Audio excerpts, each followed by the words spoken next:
Hi everyone, and welcome to the Bluegrass Trust deTour for the month of June 2021. I'll be hosting you today, following several sites related to Lexington's LGBTQ history. I'm Dr. Jonathan Coleman. I'm the Executive Director of the Faulkner Morgan Archive and a proud Bluegrass Trust member. And we're starting our tour in one of the most historic places for Kentucky's LGBTQ community. So 224 East Main Street has a long and a storied history in the LGBTQ past. This has been a site associated with the LGBTQ community maybe since as early as the 1920s when a bar opened here called the Mayfair. It wasn't particularly a gay bar, but it was known as a gay-friendly space.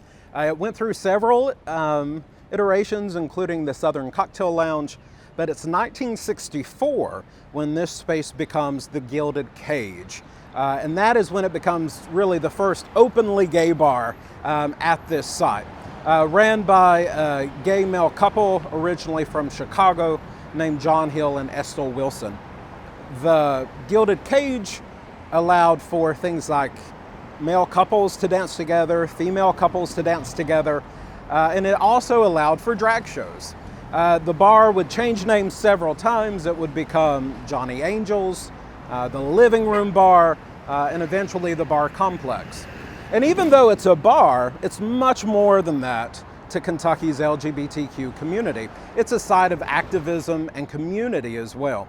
In fact, in 1970, a lesbian couple, they get married here at 224 East Main Street. Their names were Marjorie Joan and Tracy Knight, and they would go on to sue the state of Kentucky for a marriage license, the first lesbian couple in the country to do so. Out back, the result of a police sting in terms of trying to tamper down attempted sodomy, they arrest a young nursing student named Jeffrey Wasson. And Jeffrey Wasson, he will contest this charge and eventually take it all the way to the Kentucky Supreme Court.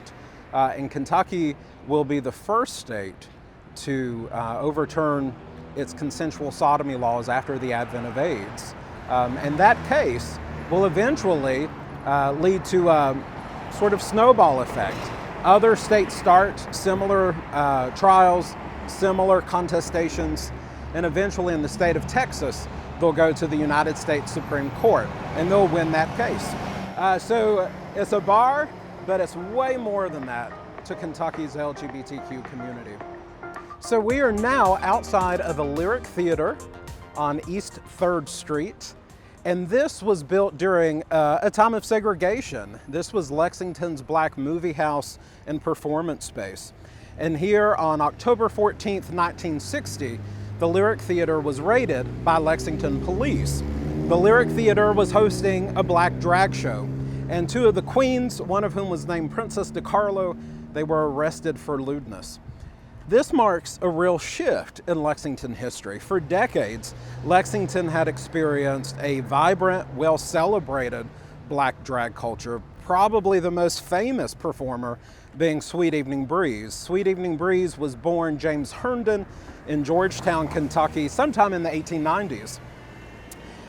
Sweets, as he became known, often feminized his clothing and in evenings would perform in full-on drag. In the 1920s, Sweets began hosting womanless weddings at local black churches in Lexington. Sweets would go on to queer Lexington, Kentucky for the next 5 decades until her death in 1983. In 2017, the Lyric Theater, for the first time in 57 years, hosted a drag show thanks to Bluegrass Black Pride, a great LGBTQ nonprofit here in Lexington. Lots of Lexingtonians alive today still remember Sweets and remember Sweets fondly and in a multitude of different ways. And Sweets is also mysterious. You know, if Sweets was alive today, how would Sweets identify? Sweets might identify as transgendered, but of course those weren't identities that necessarily existed in the way they do today. I personally, when talking about sweets, will mix up my pronouns. Sometimes I call sweets he, sometimes I call sweets she.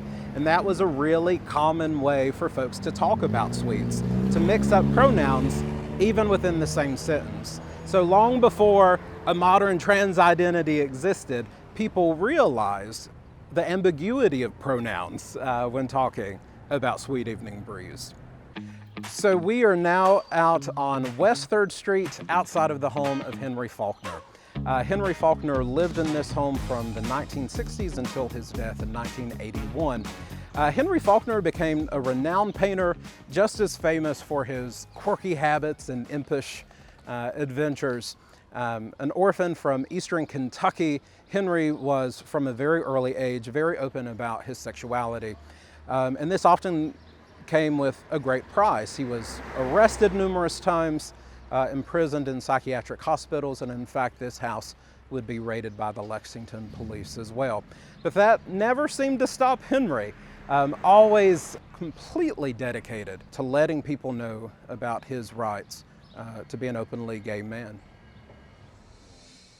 We're now outside of 472 West 2nd Street, and this late 19th century home in 1970 became home to the Lexington Women's Commune.